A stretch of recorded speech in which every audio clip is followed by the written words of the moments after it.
Hello friends, কেমন আছো তোমরা সবাই? আজ নিয়ে চলে এসেছি একটি সিম্পল রেসিপি, ডিম টোস্ট। তো সবাই বানাতে পারে, চলো আমি কিভাবে বানাই দেখে নিই। তার জন্য এখানে প্রথমে দুটো ডিম ফাটিয়ে নিচ্ছি, আর এখানে নিয়েছি পেঁয়াজ কুচি, লঙ্কার কুচি, রসুন কুচি, টমেটো কুচি আর ধনেপাতা কুচি। এখন এগুলো সব ডিমের মধ্যে দিয়ে দেবো।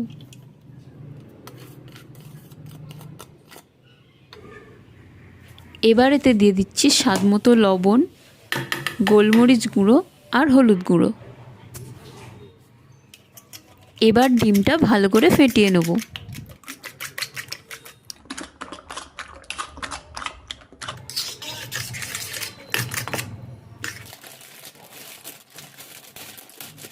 এবার যে ব্রেডগুলো দিয়ে ডিম টোস্ট বানাবো সেই ব্রেডগুলির এপিট ওপিট ভালো করে সেঁকে নেব।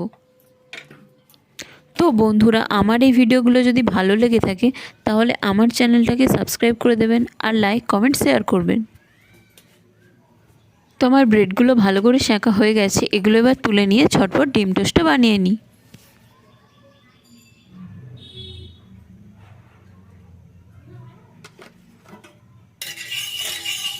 এবার চাটুতে নিয়ে নেবো বেশ খানিকটা তেল। আমি এখানে সর্ষের তেল নিয়ে, তোমরা চাইলে বাটার বা সাদা তেল যা খুশি নিতে পারো। তেলটা চারিদিকে একটু ছড়িয়ে দেব। এবার সেঁকে রাখা ব্রেডগুলো ডিমের গোলায় ডুবিয়ে ডুবিয়ে এক একটা করে ভেজে নেব।